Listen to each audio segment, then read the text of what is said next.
দুনিয়ারও তুহিন দুনিয়া থেকে বিদায় হয়ে গেছি। এইভাবে যখন বলা হয় সবাই বলে ইন্না লিল্লাহ।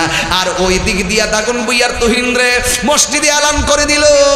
আর বড়ই পাতার গরম জল দিয়া দুনিয়ার জমিনে আম পাতা, জাম পাতা, বাঁশ পাতা, কত পাতা দেখলাম, কোন পাতার দিয়া গরম জল করা হয় নাই। বড়ই পাতার গরম জল কেন করা হয়, বড়ই পাতা কেন দেওয়া হয়, এই কথা দিয়ে আমরা কেউ বলি না।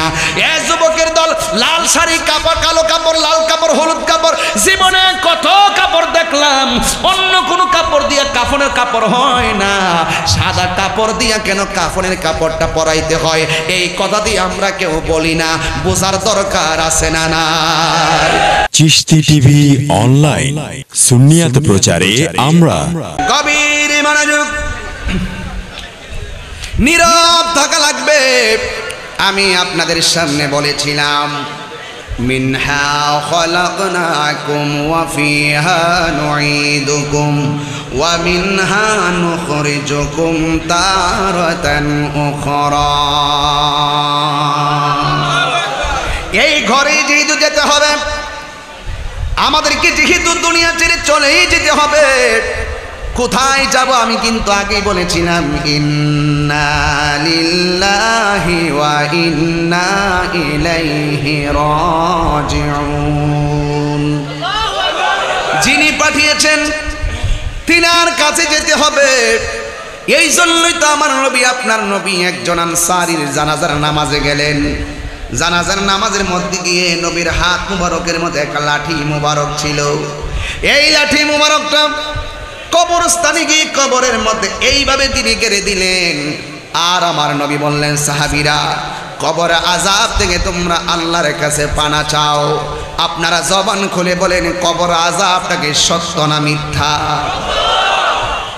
ঘরের মধ্যে আগুন লাগলে পাশের বাড়ির মানুষ আগুন নিভাইতে আসে, কিন্তু কবরের মধ্যে আগুন লাগলে নিভাইবার কোনো সুযোগ। বন্ধুরে আমার, আমি ধাপে ধাপে আলোচনায় ঢুকে গেলাম। মাঝে মাঝে একটু চিল্লায় কথা কইলে কি আপনারা কষ্ট পান নাকি? মাঝে মাঝে সাইজ করবো, সাইজ কথা কি ঠিক আছে? এই জন্য আমার আল্লাহর দরা কি নরম না শক্ত? এই জন্যই তো আমার আল্লাহ রাব্বুল আলামিন হাবিব বলেন, কবর আযাব বড় ভয়ঙ্কর, তোমরা আল্লাহর কাছে তোমরা কবর আযাব থেকে পানা চাও। সাহাবায়ে কেরাম পাখির জাকের মতন আমার নবীর চতুর্দিকে দাঁড়ায় গেছে। ছাতা যেমন করে মানুষের মাথার উপরে ধরে, এমন ভাবে সাহাবায়ে কেরাম আমার নবীর চতুর্পাশে এমন ভাবে দাঁড়ায় গেলেন। বন্ধুরে আমার, ও দাগুন মুইয়ার বাবারা, আমার নবীর পাশে সাহাবারা দাঁড়ায় দাঁড়ায় এমন ভাবে চতুর্পাশে দাঁড়ায় কবর আযাব থেকে মুক্তি পাইতে আশ্রয় প্রার্থনা করতেছে। আমার নবী ডাক দিয়ে কয়, এ সাহাবায়ে কেরাম, ঈমানদারের মরণের সময় একটা শুভ সংবাদ আছে। আমার নবীর সাহাবীরা ডাক দিয়ে বলে, ইয়া রাসূলুল্লাহ, কি শুভ সংবাদ আছে আপনি মেহেরবানি করে বলুন না। আমার নবী ডাক দিয়ে কয়, সাহাবারা, ঈমানদার যখন ঘরের মধ্যে শোয়া থাকে, তখন ঈমানদারের ঘরের দরজার মধ্যে আজরাইল আসে। আজরাইল আইসা ভয়ঙ্কর ভাবে দাঁড়ায় না, আজরাইলের দরজার মধ্যে আইসা ঈমানদার একটা সালাম দেয়। জোরে কন্যা সুবহানাল্লাহ। ঈমানদার সালাম দেয়। সালাম দেওয়ার পরে ঈমানদারকে জিজ্ঞেস করে, আমি কি আসতে পারি? ঈমানদারের কাছে আজরাইলে যায়। আজরাইলে যাইয়া মাথার পাশে যাইয়া আজরাইলে বসে। আজরাইলের 5টা আঙ্গুলকে চিরুনি বানাইয়া ঈমানদারের মাথার মধ্যে চিরুনির মতো আশ্রাইতে থাকে। যেই মাত্র আশ্রাইতে থাকে, ঈমানদার তখন একটা ঘুম ঘুম ভাব চলে আসে। ওই মুহূর্তে ঈমানদারের কাছে যখন আজরাইল আসে, আমার আল্লাহ জান্নাতের ভিতরে একটা ফেরেশতা, ওই ফেরেশতা ডাক দিয়া বলে, ও ফেরেশতা, তুমি বসে দেখো না, জান্নাতের ভিতরে যাও। জান্নাতের ভিতরে গিয়ে 2টা জিনিস তোমার হাতের মধ্যে লাও। একটা হলো আতরের বোতল, আর একটা হলো সাদা কাপড় হাতের মধ্যে নাও। সাদা কাপড় আর আতরের শিশিটা লইয়া আমার এমুক গ্রামের এমুক জায়গায় এমুক বান্দার কাছে আজরাইল বসে আছে। আজরাইল যখন রুহুটা নিয়ে যাবে, এই রুহুটারে তুমি ফেরেশতা ওই সাদা কাপড়ের ভিতরে বাইন্ডিং কইরা তুমি আমার দরবারে নিয়ে আসবা। জোরে কন্যা আল্লাহু আকবার। এ আমার যুবক বাহেরারি, ও মুরব্বী আব্বারা, ও আমার পরদানশীল মা ও বোনেরা, দেশ বিদেশে যারা লাইভ থেকে ওয়াজ শুনতেছেন, আমি ঘোষণা অনুযায়ী বলতে চাই, এবার ইমানদারের কাছে আজরাইল এসে সালাম দিবে। আর যদি বেঈমান হয়ে যান, সুদখোর হয়ে যান, ঘুষখোর হয়ে যান, আর যদি নবীর বিদ্বেষী হয়ে যান, ওলি বিদ্বেষী হয়ে যান, আজরাইলে সালাম দিব দূরের কথা, আজরাইলে তোমার সামনে এমন ভাবে দাঁড়ায় যাবে, আজরাইলরে দেখা মাত্র তোমার শরীরে তাজা তাজা রক্তগুলা পানি পানি হয়ে যাবে, রগগুলা টাস টাস করে ছিঁড়ে যাবে, হাড্ডিগুলা টাস টাস করে খুলে যাবে। তোমার পাশে তোমার মা বসে আছে, এই কষ্টের ভাগ কেউ নিবে না। তোমার পাশে তোমার বোন বসে আছে, এই কষ্টের ভাগ কেউ নিবে না। তোমার পাশে তোমার পরিবার বসে আছে, তোমার কষ্টের ভাগ কেউ নিবে না। কথা বলেন ঠিক কিনা? ঘরের মানুষ মনে করবে তুমি মনে হয় পেটের ব্যথায় কাতরাইতাছো, একটা অ্যাম্বুলেন্সে ফোন মারছে, তাড়াতাড়ি আয়। অ্যাম্বুলেন্সটা ঘরের দরজা দাঁড়ায় রয়েছে, অ্যাম্বুলেন্স নিয়ে গেলে লেবেইডে অথবা ফরাজি হসপিটালে, ফরাজি হসপিটালে নিয়ে অটোর ভিতরে ঢুকাইয়া দিল। যখন অপারেশন থিয়েটারে ঢুকাইয়া দিল, সেই জায়গার মধ্যে গিয়েও তুমি এমন করতেছো। আসলে তো তুমি সেই জম দুধ যেদিন আসবে রে দাগুন বইয়ার বাবারা, ওই দিন যে তোমার কাছে আজরাইল আসবে, ওই সময় আজরাইল আইসা যে দাও মারতেছে, এটা তোমার ঘরের মানুষ বুঝবে না। তোমাকে না বুঝে অ্যাম্বুলেন্সটা নিয়ে যাবে। ও যুবক, অ্যাম্বুলেন্সের কথা বলিলা আমার কলিজাটা দিয়ে ধাও ধাও করে আগুন জ্বলা উঠলো। আমার আব্বাকেও আমি এমন ভাবে অ্যাম্বুলেন্সে তুলে দিয়েছিলাম ঢাকা নেওয়ার জন্য, গাউসিয়ার বরাবর গেছে, আম্মা ডাক দিয়াকে তোর আব্বা দিয়ার কথা কয় না। আমি দেখলাম আমার অ্যাম্বুলেন্সের দরজাগুলো একেবারে লাগানো, বাতাস ঢুকে না, বৃষ্টি ঢুকে না, নিচে দাও বাতাস ঢুকে না, কোনো দিক দিয়ে বাতাস ঢুকে না, অ্যাম্বুলেন্সটা একেবারে গ্লাস লাগানো। ওই অ্যাম্বুলেন্সের কোন ফাঁক দিয়ে আজরাইলে ঢুকছে কেউ টের পাইল না। তার মানে বোঝা গেল তুমি যতই মাটির নিচে পলায়া যাও না কেন, তোমার যখন সময় হয়ে যাবে ঠিক ওই মুহূর্তে আজরাইল তোমার রুহটা নিয়ে যাবে। কথা বলেন ঠিক কিনা? এই জন্য যুবক, ঘরের মধ্যে তুমি কাতরাইয়া অ্যাম্বুলেন্সে উঠিয়ে তুমি ঢাকায় গেছো। এখন প্রশ্ন হলো, তুমি পেটের ব্যথাই তো তুমি ওখানে যাও নাই, আজরাইলে ধাও মারছে, তোমাকে নিয়ে নিতে নিতে অ্যাম্বুলেন্সে তোমাকে ঢাকায় নিয়ে গেল। ওই জায়গার ভিতরে যাওয়ার পরে ডাক্তার বলল ইন্না লিল্লাহি ওয়া ইন্না ইলাইহি রাজিউন। এখন প্রশ্ন হলো, তোমার মরণটা কেন ঘরে হলো না? তোমার মরণটা কেন ওই লেবের মধ্যে হলো, ফরাজি হসপিটালে হলো? একটা মাত্র কারণেই হলো, আল্লাহ রাব্বুল আলামিন কোরআনে বলেছেন, ওয়ামা তাদরি নাফসুম বিআইয়ি আরদিন তামুত।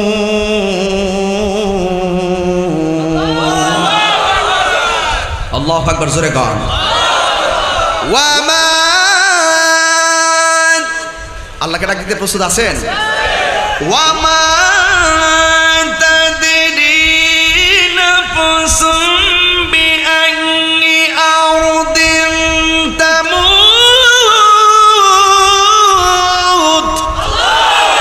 আল্লাহু আকবার, আল্লাহু আকবার। আল্লাহ কোরআনে বলছেন, যেই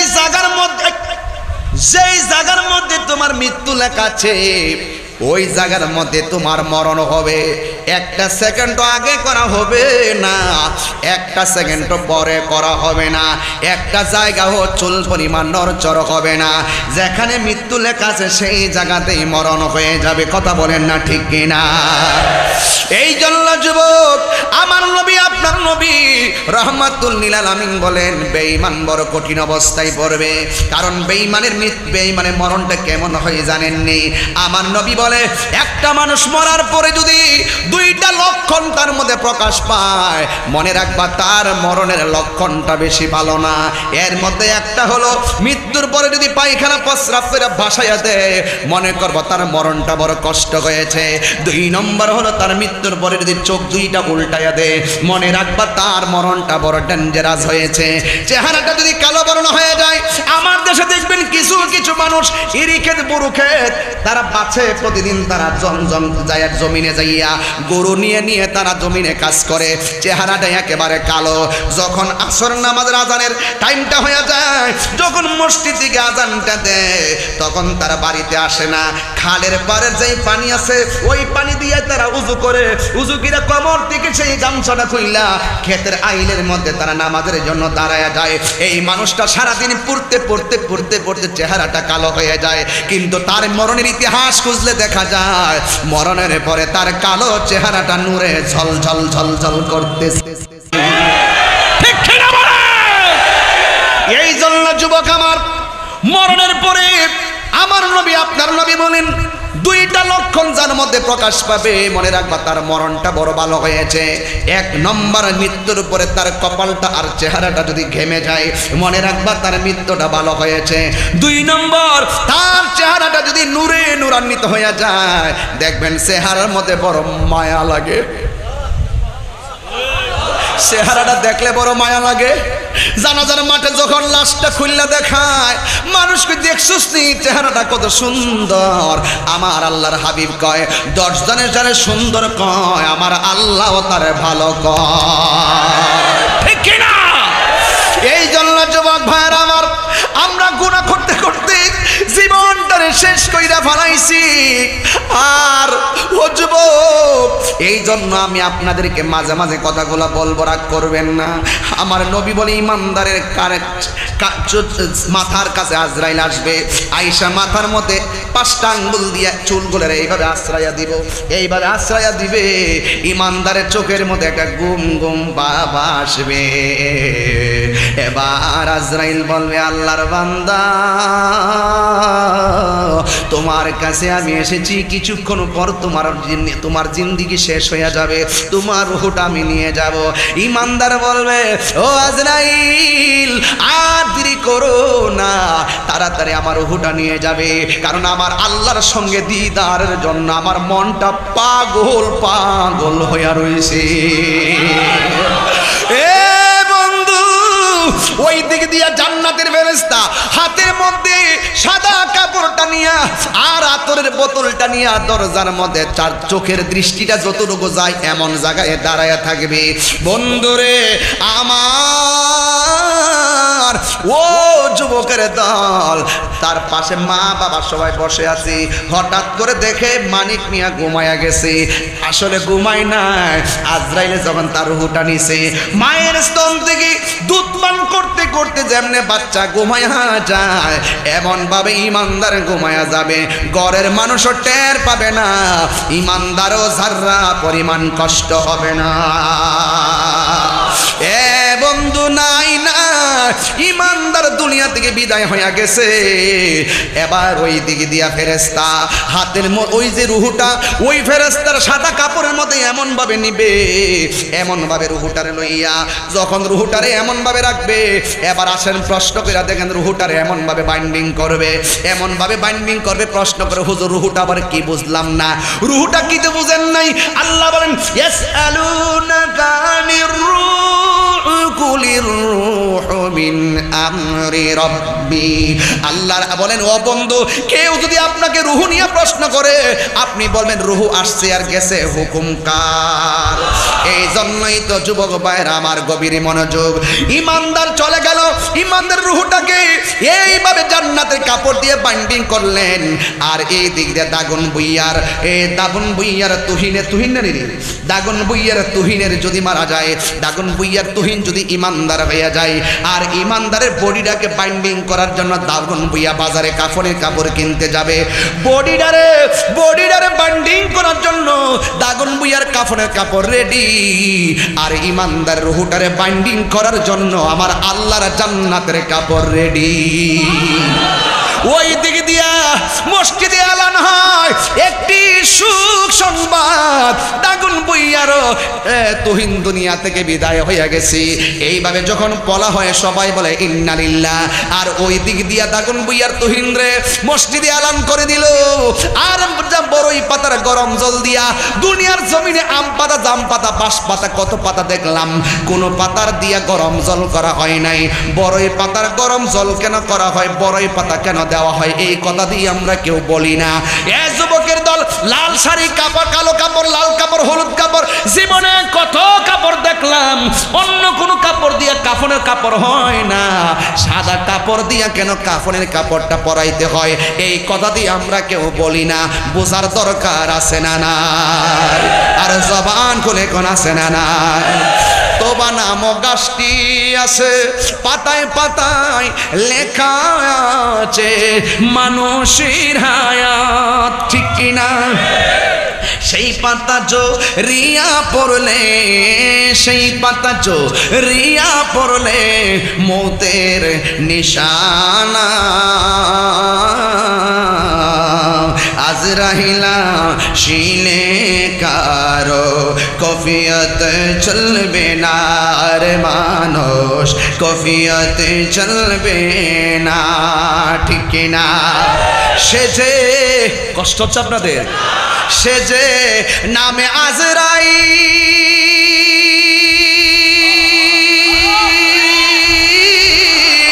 দাগুন বইয়া সঠিক সময় তোমার ঘরে হইব দাখিল, কত কাকুতি মিনতি করবা তুমি রেহাই পাবে না, আজরাইলা শিলে কারো কফিয়ত চলবে না রে মানুষ, কফিয়ত চলবে না, মরণেরই কথা মানুষ, মরণেরই কথা মানুষ স্মরণ করো না, আজরাইলা শিলে কারো কফিয়ত চলবে না রে মানুষ, কফিয়ত চলবে না। আল্লাহু আকবার। আমার কথা কি আপনারা বেজার হচ্ছেন? গভীর মনোযোগ, একদম চুপ থাকবেন, বেশি লম্বা করব না। আল্লাহ রাব্বুল আলামিন ঈমানদারের রূহটারে গো জান্নাতের কাপড় দিয়া বাইন্ডিং করবে, এই দিক দিয়ে তুহিনের লাশটারে আনুষ্ঠানিকতা চলছে, গরম পানি দিয়ে গোসল চলছে, মসজিদের খাটের মধ্যে লাশটারে উঠাইয়া দিছে কাফন পরাইয়া, জানাজার ময়দানে গেছে, আবার আসলে একটা ঘরে ঢুকাইব কবরে, আর ওই দিক দিয়ে ঈমানদারের রূহটারে প্রথম আকাশের মধ্যে যখন নেওয়া হবে, প্রথম আকাশের ফেরেশতা ডাক দিয়ে বলবে, ও জান্নাতের ফেরেশতা, তুমি তো এই দিক দিয়ে কত যাও আর কত আসছো, কিন্তু এমন ঘ্রাণ তো কোনোদিন আমাদের নাকে লাগে নাই।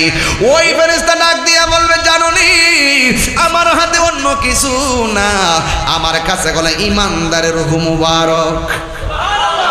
এবার প্রথম আকাশের ফেরেশতা ঈমানদার রূহটারে সালাম দিবে, দ্বিতীয় আসমানে যাওয়ার পরে সালাম দিবে, তৃতীয় আসমানে সালাম যাওয়ার পরে সালাম দিবে, চতুর্থ আসমানে যাওয়ার পরে সালাম দিবে, পঞ্চম আসমানে যাওয়ার পরে সালাম দিবে, ষষ্ঠ সপ্তম আকাশে যাওয়ার পরে যখন সালাম দিয়া দিবে, তখন আমার আল্লাহ বলবেন, ফেরেশতারা আর সামনে যাস না, সপ্তম আকাশের পরে আমার আল্লাহ ঈমানদারের রূহটারে রাখার জন্য একটা বাড়ি বানায়া দিবে।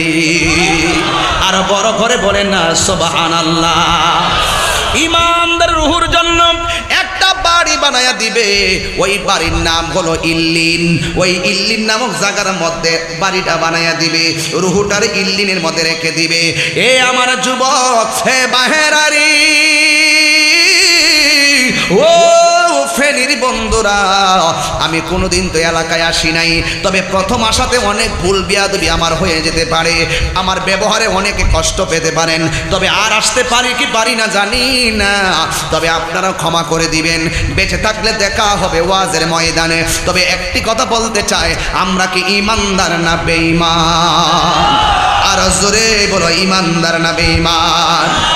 ঈমানদারের বডিটাকে জানাজার মাঠে নেওয়ার আগে ফেরেশতারা ডাক দিয়ে বলবে, ও আল্লাহর বান্দা, তোমার আপনকে। ঈমানদার বলবে, দেরি করো না, তাড়াতাড়ি আমাকে আমার ঘরে নিয়ে যাও। এবার ঈমানদারের জানাজার নামাজ পড়া হবে, ঈমানদারে নিয়ে কবরে নামায়া দেওয়া হবে, আর ওই দিক দিয়ে আমার আল্লাহ ডাক দিয়ে বলবে, ও জান্নাতের ফেরেশতা, আপনারা সারা জীবন শুনছেন কবরের ভিতরে দুইজন ফেরেশতা নামে, আসলে কবরের ভিতরে তিনজন ফেরেশতা নামে। একটা ফেরেশতা ঈশা বডি কবরের ভিতরে রুহটা দিয়া যায়, আর দুইটা ফেরেশতা মুনকার নাকির কবর আইসা আপনারে প্রশ্ন করে। আল্লাহু আকবার। আল্লাহ ডাক দিয়া বললেন, ও ফেরেশতা, আমার প্রেমিকের কবরের ভিতরে ইন্টারভিউ হবে, একটা পরীক্ষা হবে, তাড়াতাড়ি যাও রুহটা নিয়ে ইমানদারের ভিতরে দিয়ে আসো। এবার ইমানদারের ভিতরে যখন রুহটা দিয়া দিবি গো, ওই কবরের ভিতরে দুইটা ফেরেশতা নামবে। যদি আপনি বেঈমান হতেন, এই কবরের ভিতরে তারা কুইরা কুইরা ভিতরে ঢুকতো, আপনি থর থর করে কম্পন তৈয়ার হয়ে যেত। যেহেতু আপনি ইমানদার, কবরের ভিতরে ফেরেশতারা বন্ধুর মতো আপনার কাছে ঢুকবে, আরাম কইরা আপনাকে কবরের মধ্যে বসাইবে। বসায় আপনাকে তিনটা প্রশ্ন করা হবে। এক নম্বর প্রশ্ন হলো মার রব্বুকা, দুই নম্বর প্রশ্ন হলো ওয়ামা দীনুকা, তিন নম্বর প্রশ্ন হলো ওয়ামা কুনতা তাকুলু ফি হক্কি হাজার রাজুল। এই তিনটা প্রশ্ন করা হবে।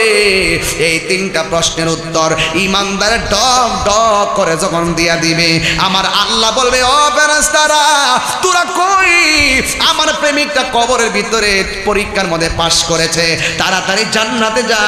আমার প্রেমিকের জন্য একটা জান্নাতের গালিচা প্রেমিকের নিচে বিছায়া দে। জোরে জোরে কন্যা সুবহানাল্লাহ।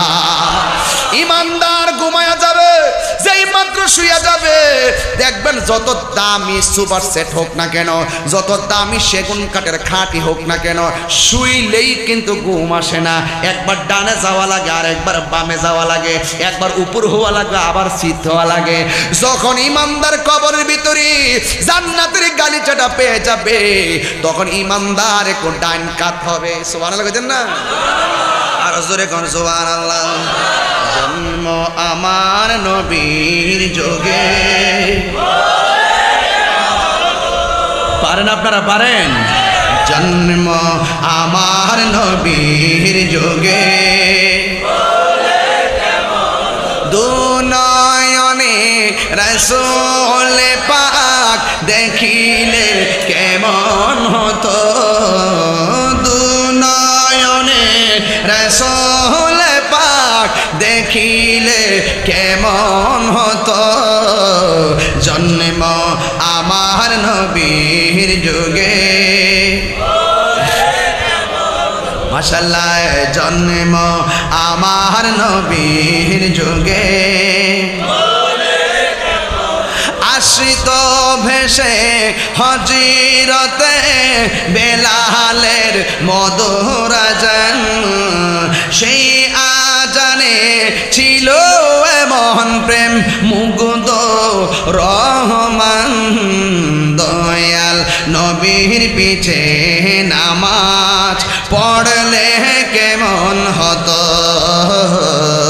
দয়াল নবীর পিছে নামাজ, দুনয়নে রাসূল পাক দেখিলে কেমন হতো, দুনয়নে রাসূল পাক।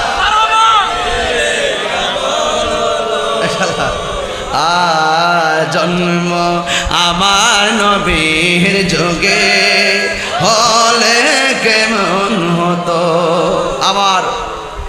আমার সহযোদ্ধা আল্লামা হাসান কাদরী হুজুর, তিনি এই গজলটি শুনে আমাকে 1000 টাকা হাদিয়া দিলেন। এটা আমার কাছে 1 কোটি মনে হয়েছে।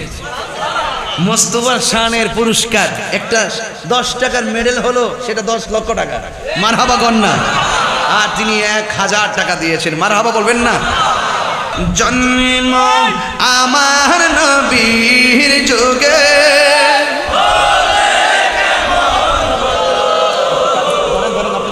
আপনি তো মূল সাহেব, আপনি তো অরিজিনাল, আমি তো ডুপ্লিকেট, বলেন না? এটা সাউন্ড দিও। দুনয়নে রাসূল পাক দেখিলে কেমন হতো, জন্ম হলে কেমন হতো, জন্ম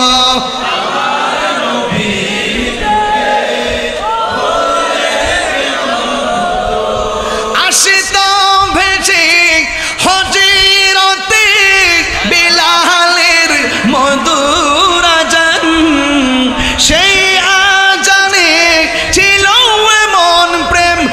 মুগ্ধ রহমান দয়াল নবীর পিছে নামাজ দয়াল নবীর পিছে নামাজ দুনয়নে রাসূল পাক দেখিলে কেমন হতো জন্ম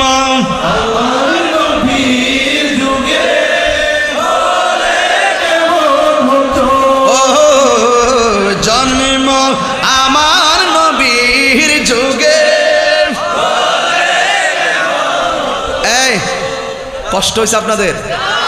আমি যে তখন চিল্লেছি কি কষ্ট হয়েছে? এখন গজল গাইছি আমার হুজুরে আরো 1000 দিছে। এখন আরেক আমার মঈন ভাইয়ের পক্ষ থেকে 1000 টাকা দিলেন। কেডা? আরেকজন দিলেন 500 টাকা, আরেকজন দিলেন 1000 পয়সা। মারহাবা। এই রাখেন জিন্দাবাদ। ভাইরা আমার, এখন আনন্দ লাগতেছে না? কথা কোন আনন্দ লাগতেছে না? এর চাইতে কোটি গুণ আনন্দ কিন্তু আমাদের মৃত্যুর পর, যদি আমরা মুস্তাফার প্রেমের গোলাম হতে পারি। ঠিক কিনা বলেন? এর চাইতে কোটি গুণ মহব্বত হবে। এই ছেলেরা বসো। হারে আরো বড় মাঠ করবেন। আমরা দ্বৈত কণ্ঠে গাইছি, ওই আমার সাহেরা দেন 1100। আমরা দ্বৈত কণ্ঠে গাইছি, তো আমরা বাগযোগ করে নেই। ঠিক কি না? না মাশাআল্লাহ, দেন আরো 100 দেন, 1200 মিলাদুন নবী। আলহামদুলিল্লাহ বলেন। তা আমরা কি ইমানদার হতে চাই কি চাই না? ইমানদারের মৃত্যু কি সহজ না কঠিন? তাইলে এই সহজ মৃত্যুটা যদি গ্রহণ করতে হয়, তাহলে আমরা কি অবশ্যই আল্লাহর বিধান মানতে হবে, রাসূলের সুন্নাত তরিকা মতো চলতে হবে। ঠিক কিনা বলেন? তাহলে আপনি যদি কর্ম করেন, তাহলে আপনার সম্মান বাড়িয়ে দিবেন একজন। জবান খুলে কোন তিনি কে? আমি নবীর শান গাইছি। এই গজল দেখেন, এই বইটার ভিতরে আছে। আমার এক ভক্ত এটা নিয়ে আসছে, যেমন বিক্রি টিক্রি করে। এটা আপনারা নিয়ে যাবেন 50 টাকা করে পারলে। তবে এই গজলগুলা বেশি বেশি গাইবেন। আমি 2 ঘন্টা ওয়াজে যেই মজা পাই, একটা নাতে রাসূল গাইলে তার চাইতে বেশি মজা পাই। এই জন্য অনেকে আমারে কয় আমি গান গাই, অনেকে কয় আমি নাচানাচি করি, অনেকে আমাকে বিভিন্ন ধরনের ফেসবুকের ভিতরে, আপনাদের এলাকায় তো আমার 12 বছর আগের জিকির টিকিরগুলো দিয়ে মানুষের বোঝাতে চেষ্টা করছে আমি মনে একটা নাচ নাইতাছি, গান গাও নাইতাছি। ঠিক না? হ্যাঁ, আসলে আপনারা সত্যি করে বলেন, আমি কি কোরআন সুন্নাহর বাইরে কোনো কথা বলছি? হ্যাঁ, জোরে কোনো কথা বলছি? তাহলে এই দেহে যতদিন প্রাণ থাকবে ততদিন মাওলার শান চলবে। এই দেহে যতদিন প্রাণ থাকবে ততদিন মুস্তাফার শান চলবে। এই হাসনাইন সাহেব তো মাঝে মাঝে বিভিন্ন মুনাজারা করে, বহস করে। আমি ফেসবুকে দেখি, আল্লাহর রহমতে যতটা বহস তিনি করেছেন, সবগুলা বহসই বিজয় অর্জন করেছেন। কথা কোন ঠিক কিনা? এর দ্বারা প্রমাণ হয়ে গেল সুন্নিরা কখনো দালালির জোরে কথা বলে না, সুন্নিরা দলিলের জোরে কথা বলে। হাত তুলে বলেন ঠিক কিনা বলো। আল্লাহু আকবার, আল্লাহু আকবার।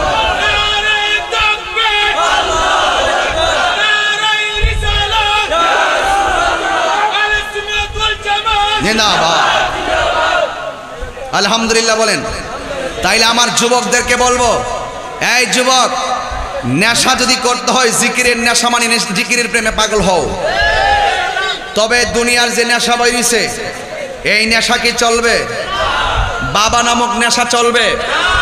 আপনাদের ছেলে যদি এই নেশায় জড়িত হয়, তাহলে আপনারা প্রশাসনকে বলবেন। কাকে বলবেন? প্রশাসনকে বলবেন যে আমার ছেলে বাবা সেবন করে। আজকে থেকে ওয়াদা করবেন, আমি যা বলবো তা আপনারা জবান খুলে বলবেন বন্ধ। বলেন বাবা। বন্ধ শব্দটা জোরে বলতে হবে। বাবা। হয় নাই? বাবা। ইয়াবা, ফেন্সি, গাঞ্জা, সুদ, ঘুষ, চুরি, ডাকাতি, এই নেশা করবেন। আজকে নেশার কারণে অনেক যুবকরা বড়কে শ্রদ্ধা করে না। নেশার কারণে অনেক সন্তান মা বাবার সেবা করে না। নেশার কারণে তার জীবন ধ্বংস, নেশার কারণে তার ঈমান ধ্বংস। নেশার কারণে সামাজিক অবক্ষয়। আজকের ওয়াজ থেকে বিদায় বেলার লাস্টের মেসেজ হলো আমরা কখনো নেশা করব। আমার কথার সঙ্গে কারা কারা একমত হাত তোলেন। বাবা ইয়াবা ফেন্সি গাঞ্জা চলবে চলবে না। নামাজ জোরে বলতে হবে, নামাজ রোজা হজ যাকাত ইবাদত মহব্বত সোহবত খেদমত ভালো কথা ন্যায্য কথা উচিত কথা আল্লাহ কবুল করুক আমিন কন। নেশা আসেনি আপনার এলাকার? নিজের বাপরে বাপ ডাহানে রাত্রেবেলা যাইয়া বাবা খায়, এমন বাবা খোর আসেনি? এই নেশার কারণে সুন্দর সমাজ অধপতনের দিকে চলে যাচ্ছে। এদিকে আপনাদের সকলকে খেয়াল রাখতে হবে। সুদ ঘুষ জুয়া ইন্ডিয়াতে খেলা হয়, কোথায় খেলা হয়? এশিয়া কাপ চলে কোথায়? দুবাই নাকি? এশিয়া কাপ চলে দুবাই, জুয়ারই চলে বাংলাদেশে। এই জুয়ারির কারণে বহুত মানুষ গুমের শিকার হচ্ছে, এই জুয়ারির কারণে বহুত মানুষ হত্যার শিকার হচ্ছে। এই জুয়া আমরা চাই না। আমার সঙ্গে কি একমত? সবাইকে একমত? সত্যি একমত? একটা স্লোগান দিবেন আকাশ বাতাসকে মুখরিত করে, নারে তাকবীর নারে তাকবীর নারে রিসালাত নারে গাউসিয়া আহলে সুন্নাত ওয়াল জামাত কোরআন সুন্নাহর আলো মিলাদ কিয়ামের আলো নারে তাকবীর ঈদে মিলাদুন নবী। আল্লাহ আপনাদের সকলকে কবুল করুক।